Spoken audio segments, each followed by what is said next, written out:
Hello, short story writers. Okay, tonight's episode is about episodic novels, which I've referred to a number of times since starting this series. And it's basically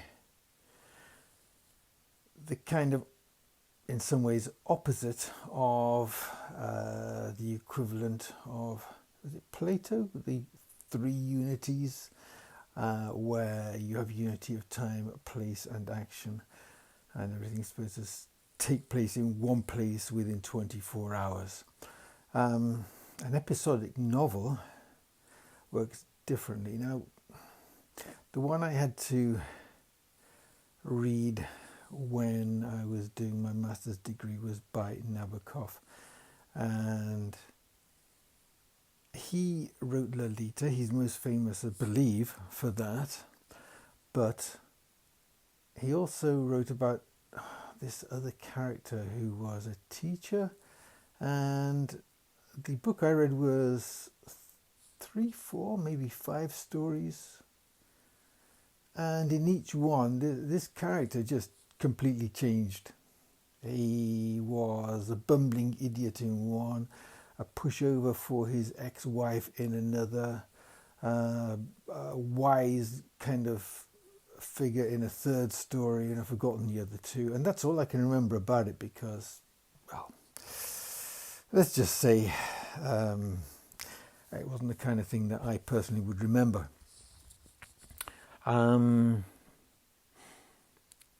So that is one example. Another example would be the film. There's been Genevieve, which is about a Rolls Royce, I believe, which changes hands 3 times. Hammer Horror used to also the reinvented Twighlight Zone from goodness knows when was like 4 different stories which were kind of connected by the person who was telling the story being the hitchhiker. The Canterbury Tales is in its way an episodic story, as is the Decameron by Boccaccio, therefore. Frankenstein by Mary Wollstonecraft Shelley is an episodic novel insofar as the end is it's a narration, Shackleton-like, of the chase of the creature by its creator, and it ends with him going out. So there are plenty of novels like this where they're written in the form of diaries. They are written, you could say that Sherlock Holmes in its way is an episodic accounting insofar as there are discrete short stories, but they build up a picture of Sherlock Holmes by Watson, and you get to know the character, you get to know what's happened in his past, his relationship with his brother Mycroft, the fact that he doesn't have a sister. Thank you, Mr. Gattis, and anybody else involved in that.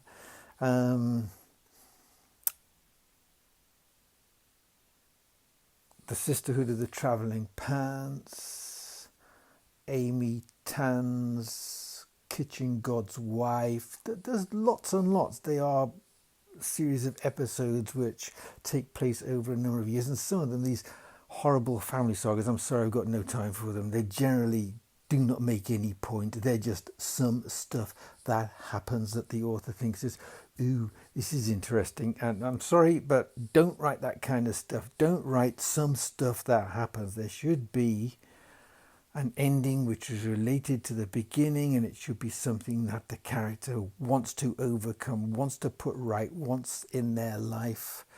That makes an interesting story. Think about what engages you when you are talking to your friends. You know, when they come back with a story of their holiday, if something went wrong or something interesting happened, like the volcano blew up and they had to run away, there was a certain amount of danger and pressure there. There's a story there, we went to the pool every day and we lay on the beach and we got a suntan and I met blah blah and we're going to stay in touch, and oh, good grief. You think, is there an end to this story? Please do not bring out your photos. There is the perfect analogy of a boring story. Holiday photos. Here's me on the beach. Here's me getting a lollipop. Here's me getting a latte. Here's me with a pina colada. Whatever. Nice. Okay, the first 4 or 5 because you're friends. But after that, you're thinking, I need to go home. I need to go home. Please let me fall asleep.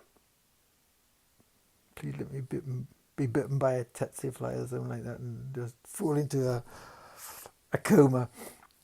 No, your eyes, I'm exaggerating, obviously, because they're your friends. So you're pleased to know they had a good time, but it's not story material. Whereas if somebody gets whisked off by customs, immediately you're thinking, ooh, what happened next? Did they find something juicy in your luggage?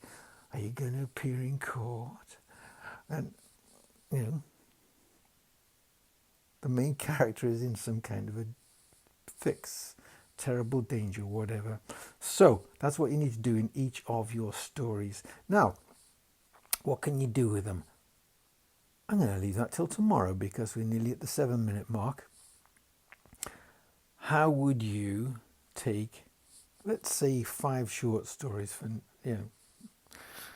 keep it a nice, easy sort of goal for your maybe not your first NaNoWriMo, but if it's the first time of doing this way, then we'll just keep it easy. It'd be better if you challenge yourself, but if you think 5 is a nice, acceptable number, then that's what we'll go for. So we'll look tomorrow at the kinds of things that you could use to get a nice linked story, which is more